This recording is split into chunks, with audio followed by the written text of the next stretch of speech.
연중제 22주간 월요일에 보내드리는 오늘의 강론. 담당의 천주교 대성교구 세종 충남 가톨릭 사회복지회장 겸 장애인 주간 보호센터장 변창수 신부입니다. 오늘 복음은 루카복음 4장 16절에서 30절까지의 말씀입니다. 그때에 예수님께서는 당신이 자라신 나자렛으로 가시어 안식일에 늘 하시던 대로 회당에 들어가셨다. 그리고 성경을 봉독하려고 일어서시자 이사야 예언자의 두루마리가 그분께 건네졌다. 그분께서는 두루마리를 펴시고 이러한 말씀이 기록된 부분을 찾으셨다. 주님께서 나에게 기름을 부어주시니 주님의 영이 내 위에 내리셨다. 주님께서 나를 보내시어 가난한 이들에게 기쁜 소식을 전하고 잡혀간 이들에게 해방을 선포하며 눈먼 이들을 다시 보게 하고 억압받는 이들을 해방시켜 내보내며 주님의 은혜로운 해를 선포하게 하셨다.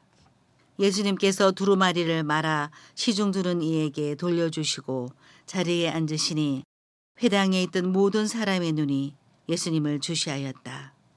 예수님께서 그들에게 말씀하기 시작하셨다. 오늘 이 성경 말씀이 너희가 듣는 가운데에서 이루어졌다. 그러자 모두 그분을 좋게 말하며 그분의 입에서 나오는 은총의 말씀에 놀라워하였다. 그러면서 저 사람은 요셉의 아들이 아닌가 하고 말하였다. 예수님께서는 그들에게 이르셨다. 너희는 틀림없이 의사야 네 병이나 고쳐라 하는 속담을 들며 네가 카파르나움에서 하였다고 우리가 들은 그 일을 여기 내 고향에서도 해보아라 할 것이다. 그리고 계속 이르셨다. 내가 진실로 너희에게 말한다. 어떠한 예언자도 자기 고향에서는 환영을 받지 못한다. 내가 참으로 너희에게 말한다. 3년 6개월 동안 하늘이 닫혀 온 땅에 큰 기근이 들었던 엘리야 때에 이스라엘에 과부가 많이 있었다. 그러나 엘리야는 그들 가운데 아무에게도 파견되지 않고 시돈 지방 사렙타의 과부에게만 파견되었다. 또 엘리사 예언자 시대에 이스라엘에는 나병 환자가 많이 있었다. 그러나 그들 가운데 아무도 깨끗해지지 않고 시리아 사람 나아만만 깨끗해졌다. 회당에 있던 모든 사람들은 이 말씀을 듣고 화가 잔뜩 났다. 그래서 그들은 들고 일어나 예수님을 고을 밖으로 내몰았다. 그 고을은 산 위에 지어져 있었는데 그들은 예수님을 그 벼랑까지 끌고 가 거기에서 떨어뜨리려고 하였다. 그러나 예수님께서는 그들 한가운데를 가로질러 떠나가셨다. 대전 가톨릭 평화방송 애청자 여러분 안녕하십니까?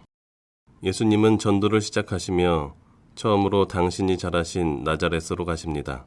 늘 하시던 대로 회당에 가셔서 두루마리를 펴시고 이사야 말씀을 읽으십니다. 회당에는 많은 사람들이 모였고 예수님을 주시하고 있습니다. 예수님에 대한 소문이 이미 퍼져 있었고 사람들은 궁금했습니다. 많은 사람들이 예수님에 대해 이런저런 말들을 하지만 눈앞에 있는 예수님이 어떤지는 직접 보고 판단하고 싶은 사람들이 대부분이었습니다. 유명하다고는 하지만 다른 이들과 별반 다를 게 없을 것이라 판단하는 사람들, 무엇이 그를 특별하게 만들었는지 알고 싶어하는 사람들, 기적이라도 일으킨다면 나의 생각을 바꾸어 볼 수도 있다고 재어보는 사람들, 소문대로 무언가를 기대하는 사람들, 예수님 말씀이면 바로 따를 사람들도 있었습니다. 대부분의 사람들은 예수님의 말씀 선포로 자신이 특별하게 바뀔 거라는 확신은 없었습니다. 그저 안식일에 회당에서 말씀을 들으러 왔을 것이고 그곳에 사람들에게 친송받는 고향 사람이 왔다는 것이었습니다. 예수님께서 말씀하기 시작하시자 모두 그분을 좋게 말하고 놀라워하였지만 곧 모든 생각들을 일축시켜버립니다. 예수님은 유명세를 타고 있지만 요셉의 아들인 것입니다. 목수의 아들, 오랫동안 밖에서 무슨 일이 있었는지 모르지만 요셉의 아들인 것은 변함이 없었습니다. 그들은 과거에 길들여져 있었고 변화에 대해 두려워했는지도 모릅니다. 주님의 영이 내리고 가난한 이들, 잡혀간 이들, 눈먼 이들, 억압받는 이들을 위한 해방은 기름 부음 받은 이를 통해서였습니다. 그런데 예수님께서 이 말씀이 너희가 듣는 가운데에서 이루어졌다고 말씀하십니다.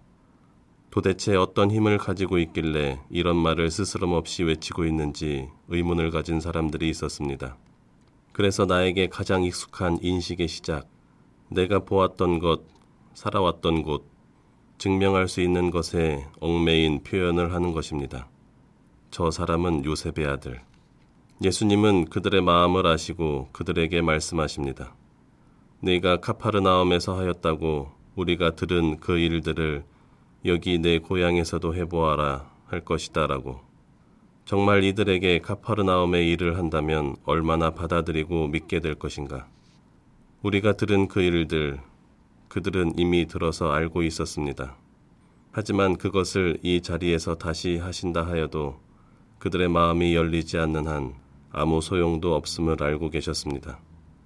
그래서 그들에게 사렙타 과부 이야기와 나병 환자 나아만 이야기를 들려주십니다. 그들이 구원받았던 이유는 모두가 알고 있었습니다. 그래서 모든 사람들은 화가 났습니다. 왜냐하면 자신들이 과부나 나아만처럼 구원받지 못하는 이유를 알기 때문입니다.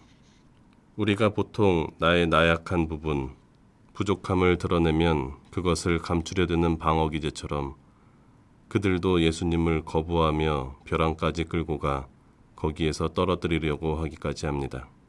이들은 듣기 거북했고 그것이 예수님에 대한 모든 것을 차단시켜버린 것입니다. 예수님에 대한 기대는 이렇게 막을 내렸습니다. 예수님 말씀보다 이미 규정해 놓은 판단들이 있었고 자신들의 부족함을 폭력으로 가리려 했습니다. 그렇게 예수님은 그들 한가운데로 지나가셨습니다. 우리들의 태도는 어떠한지 생각해 볼 수 있을 것입니다. 은근히 기대는 하지만 나에게 이루을 게 없으면 남일 보듯 하는 구경꾼 중 한 사람이 되어버리기도 하고 익숙했던 사고방식에서 벗어나지 못하는 구태의연함으로 살고 있지는 않은지 말입니다. 나는 말씀을 듣고 싶은 대로 들으며 나에게 하시는 말씀들을 거부하며 살고 있지는 않은지 묵상하는 시간을 가져보시면 좋겠습니다. 오늘의 강론, 지금까지 담당해 천주교 대성교구 세종 충남 가톨릭 사회복지회장 겸 장애인 주간보호센터장 변창수 신부였습니다. 내일도 변창수 신부의 강론이 계속됩니다.